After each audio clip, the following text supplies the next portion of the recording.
Hello, and welcome back to MoJo JoJo's Bizarre Adventure, the one and only Powerpuff Girls / JoJo's Bizarre Adventure recap and discussion podcast. I'm Raven. And I'm Alison. This week we are discussing the JoJo's Stardust Crusaders episodes, Death 13, parts 1 and 2. So before we get into that, just a quick reminder that we would love to hear some feedback. We'd love to get some more reviews. We'd love to get some more followers. So if you haven't already hit the follow or subscribe buttons, please do that. And, leave a comment or review if you enjoy the show. We would love to hear what you enjoy about it. If we get some reviews, we might read them on the show. Yeah. And we also have a second podcast, What We Pod in the Shadows, where we're discussing What We Do in the Shadows, which is a comedy about a group of Staten Island vampires. So if you'd like to hear us talk about that, check us out on there. Yeah. You want to hear about some vampires getting up to some silly shenanigans instead of whatever nonsense Dio's up to, you might enjoy that. Okay, so I am going to start talking about Death 13 Part 1. Kakyoin is awakened by the sound of a baby crying, but he wakes up in his pajamas in an amusement park he's never been to before. He remembers riding through Saudi Arabia on a camel, but nothing that would lead him here. He realizes he's on a Ferris wheel with a dog, which he pets. Then this green balloon floats up to him, and attached to it is the death card. The side on the card moves and reaches out into the Ferris wheel and pierces the poor dog's head. Kakyoin wakes up screaming, and Polnareff scolds him for moving around like the creepy girl in The Exorcist. Kakyoin explains he had a nightmare, and Polnareff wants all the deets, but Kakyoin can only remember how terrifying it was. He doesn't remember where they are, and Polnareff explains that they're going to buy a plane and to hurry up. Typical insensitive and impatient Polnareff behavior. Kakyoin realizes he has a cut on his hand and that it must have happened in his sleep. Polnareff and Kakyoin are supposed to meet up with Joseph and Jotaro when they come across a boy upset that his dog has been brutally killed. Kakyoin remembers seeing a dead dog somewhere, not realizing that the dog was killed the same way in his dream. It's just not to dwell on this, but just the way the gore is drawn for that, it just is so bizarre looking. It almost looks more like intestines coming out of his head. Polnareff says whoever did that is sick, but they need to leave.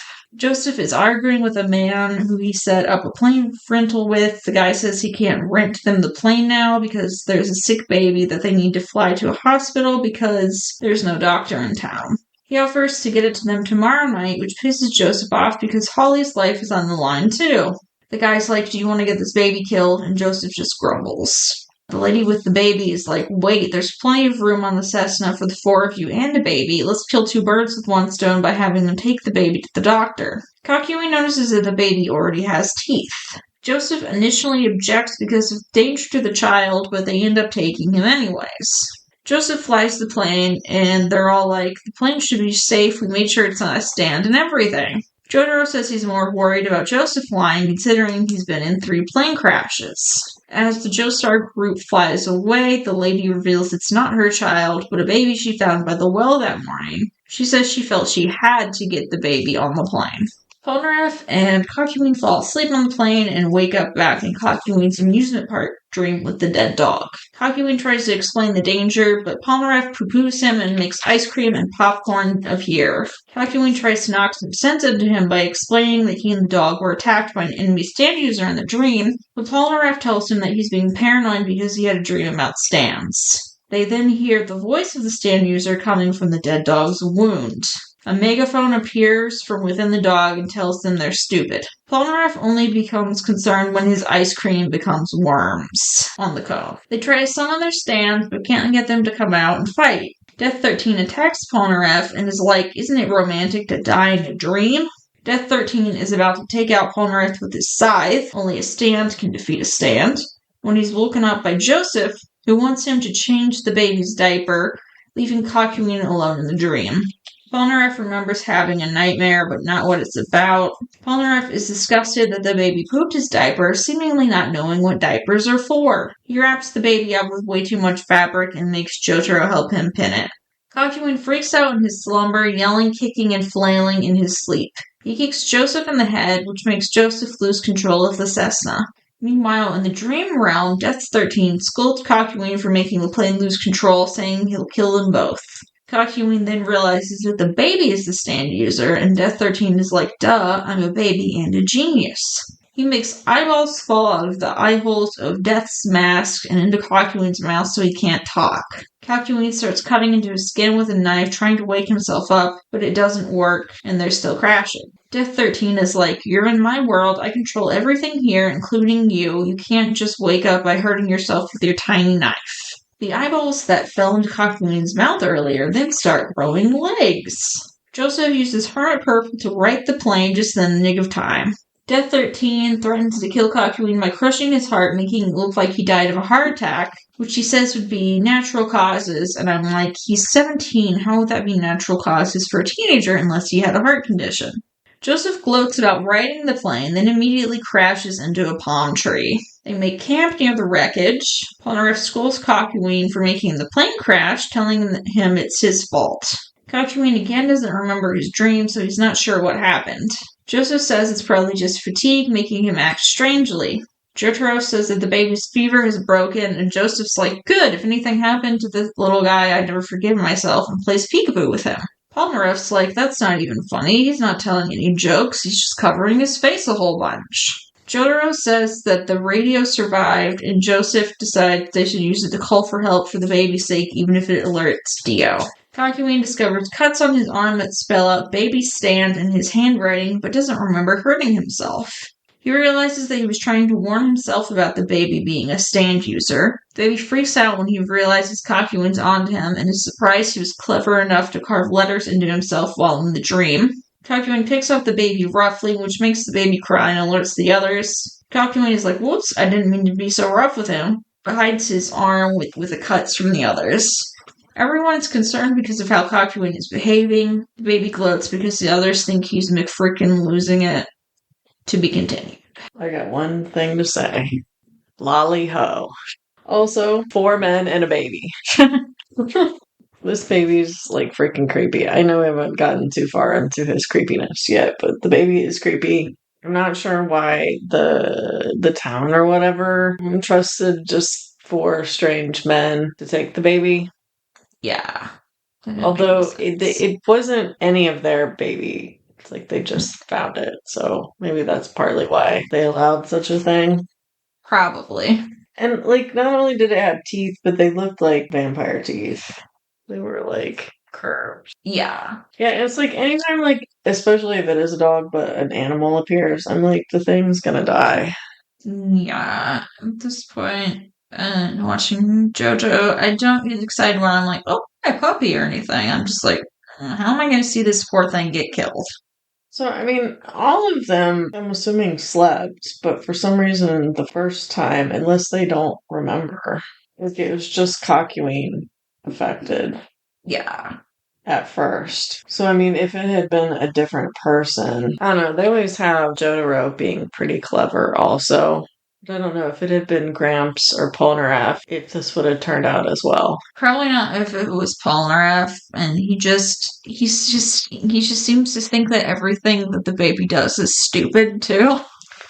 So we just like probably underestimate the baby. It's just all about food. Yeah. Like, the whole dream section was pretty creepy, too, and, like, I think I wrote it on the next one, because I don't think we described the stand, but it just kind of looks, it's, like, almost like it's dressed like a pope or something, but it's like a clown. Yeah, like a clown pope or jester or something. Like a mechanical clown pope, and then, like, its eyes are just, like, empty. Yeah. Clown Pope is my new favorite band.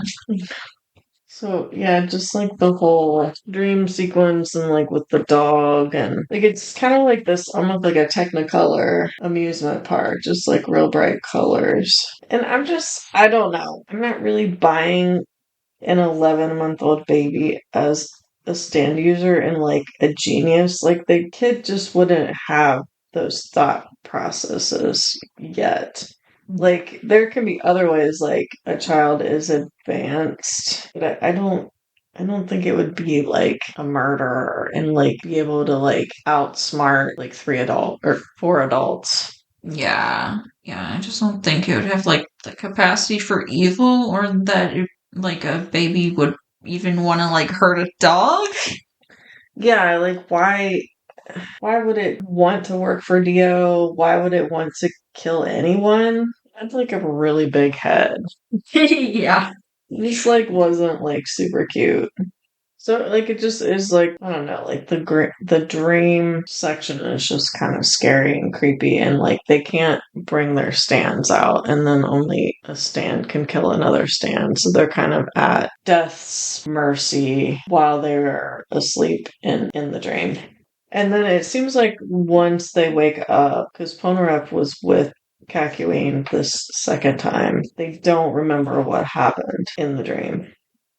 Okay, so Death 13 Part 2. Gramps and Polnareff eat around a campfire. Jotaro thinks out loud how they're in Saudi Arabia and that it's been 4 weeks since they set out on their journey. Polnareff discusses with Jotaro that he thinks Kakyoin is at his wit's end and they may need to send him away. The baby contemplates getting them in their sleep while Polnareff bogarts the food Gramps is making for the baby. A scorpion crawls into the baby's basket, and he kills it with a safety pin, which Kakyoin witnesses. Kakyoin tries to tell the others, but when they look through the basket and the blankets, the scorpion is gone. Kakyoin is insistent, but Gramps tells him to knock it off. The baby refuses the baby food when Kakyoin shows Gramps the words baby stand that he carved into his arm, and the group thinks he's lost his mind. He brings forth Hierophant Green, but Polnareff also brings out Silver Chariot and knocks out Kakyoin. They decide to go to sleep and the baby spits out Scorpion, so that's why it wouldn't take the food. So I wrote, of all that they've seen, why can't they entertain the idea that the baby could be a stand user? Especially since they've seen even like a flipping orangutan can have a stand, so why not a baby? Well, I mean, they go on about how clever Kakyoin is and stuff. So, I mean, I know the whole thing is like, because it's like, it's getting them in their dreams. And I mean, the baby is like a little bit older than, because I think they initially thought like 6 months old or something, but it's actually 11 months old. But I mean, it is like just sort of helpless in the basket and stuff. I sort of understand it, but I don't know how they can test it. You would think like like they could bring out their stands and like it would recognize another. Yeah. Like how is Dio able to recognize all these stand users? But they most of the time they're like that can't be a stand user. They kill me with that. I'm like, it's the stand user. They never recognize another stand user until it about gets them killed. They're like, it can't be that guy in the most flamboyant outfit in the entire crowd. Oh no! If they make it out alive, they need to get a little bit better. They need, Yeah. not like the like Gaydar. They need like Standar Or something. something like user dar. I don't know. Okay, so they all go to sleep. Next thing, they all wake up in the super colorful amusement park. Polnareff, within the dream, remembers and realizes the baby is the stand user. The baby sneaks around camp and eats the baby food, promising to kill them all. Polnareff's hair ties him between two poles. Jotaro's chain strangles him, and Gramps' mechanical hand grows huge and heavy. Polnareff says anything can happen in the dream world and realizes only the baby's stand can harm them. The stand approaches with a lolly-ho. Jotaro is able to bring forth Star Platinum, but Star Platinum punches Jotaro and then hits himself in the face over and over with a frying pan, and then turns into another Death 13. Death 13 says he's trapped them in their subconscious and that a stand can only fight another stand, that things might have been different if they had brought out their stands right before coming into the dream. Hierophant comes up behind Death 13 and strangles it. The guys apologize to Kakyoin. The baby summons clouds into a fist and grab the scythe and chop off the bottom halves of Death 13 and possibly Hierophant as well. Kakyoin falls over. Death 13 reveals it is only a head, shoulders, arms, and scythe. So it just kind of had like a robe on, but it doesn't have like legs or anything. But Hierophant appears fine and turns the end of its body into a long tentacle thing that went into Death 13's ear. Hierophant fully looked like he went inside Death 13, and Kakyoin asks for the words he cut into his arm to be healed. Next, Kakyoin is waking the guys up back in the real world with breakfast waiting.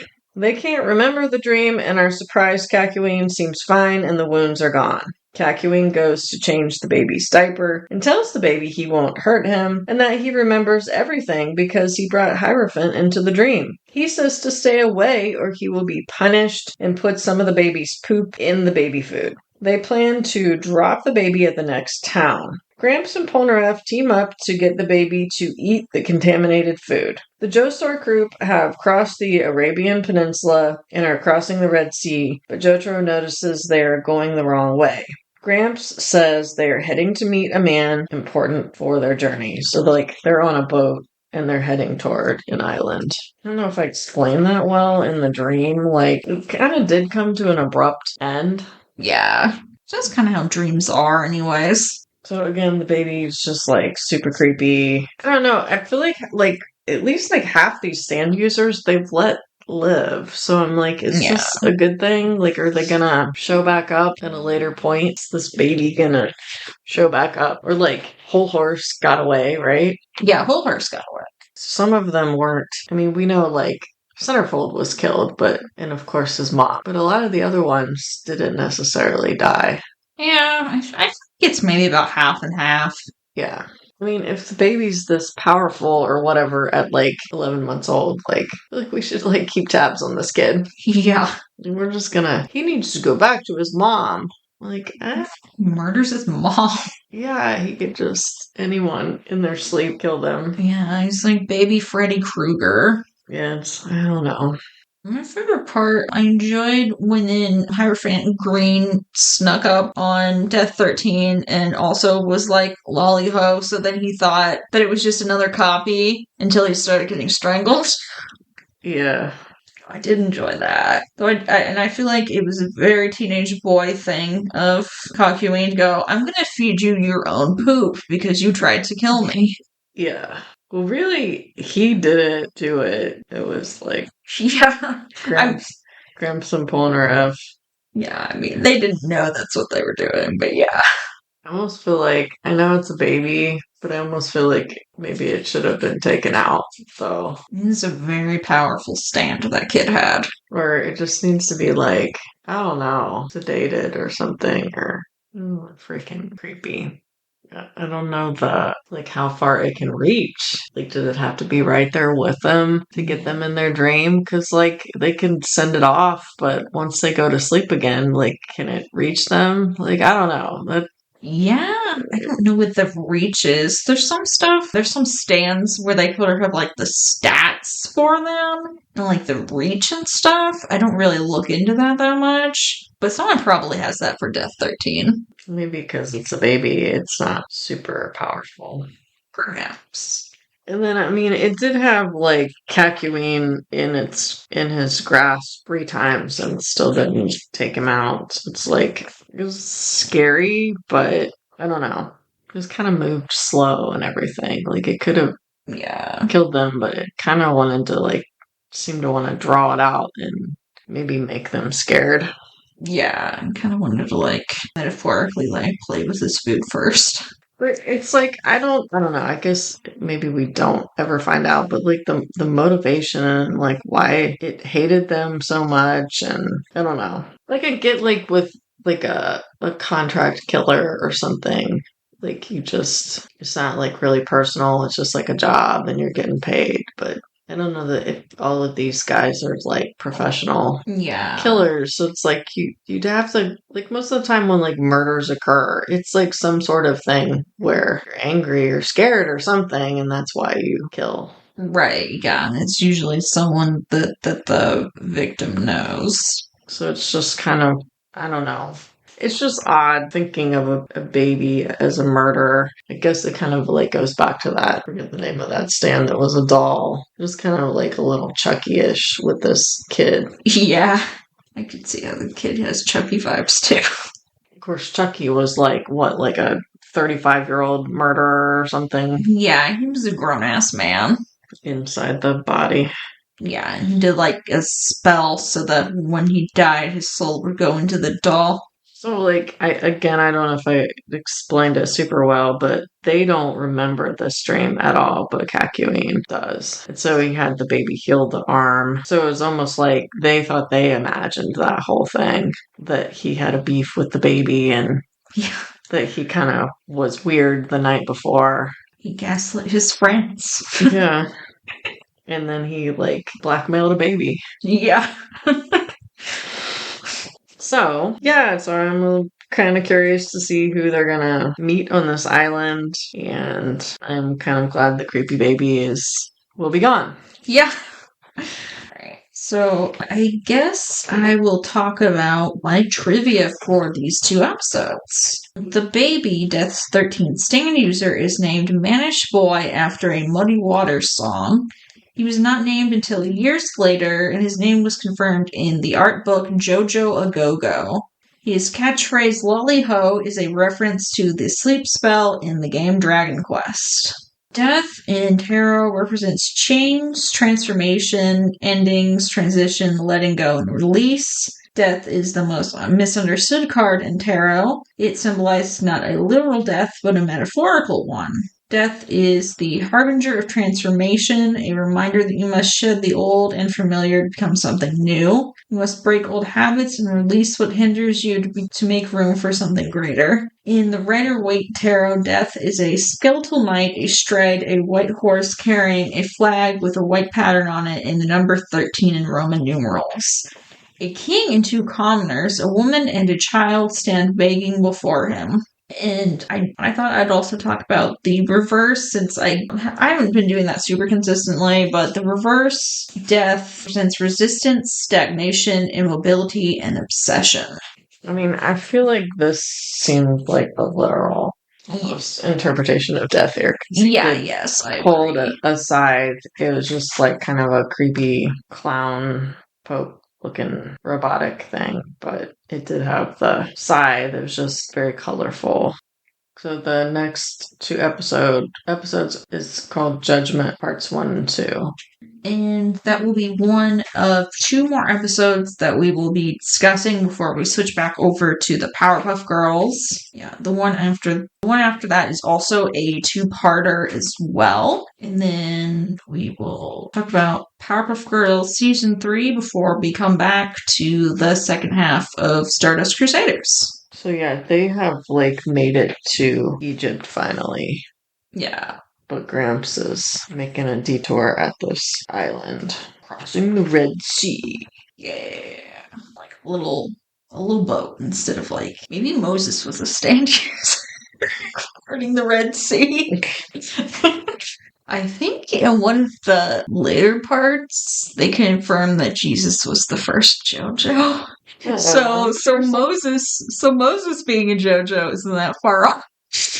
I'm thinking that it's gonna make some religious types kind of upset. I'm sure it did. I've never actually heard a religious person's opinion on that. I've just seen this with my eyes that's a thing that's canonized later, and I thought it was funny. They're like, yes, Jesus will be the first JoJo. Was he a Haman user? Well, I'm assuming he must have been a stand user since they ditch Haman after that. After pretty much it only gets mentioned if, for some reason, Joseph needs to use it for 2 seconds to kill something undead. Yeah. I don't know what Jesus' stand does, mind you, but... So, did they stay in Egypt, or do we travel more around the world? I think the second half of part 3 is mostly them, doing shit in Egypt and, trying to, get a hold of and find Dio's location proper within. Do we have some mummies or pyramids or no? I don't actually remember. I want to say probably there aren't mummies, but we might see the pyramids. Okay. I guess we can start ending the episode here then. Thank you all so much for listening. And once again, if you haven't already followed or subscribed to the podcast, it would be super cool if you could do that. And also leave us a comment and or a review depending on what platform you're listening to this on. Until next time, I'll be the roundabout. Goodbye. Goodbye.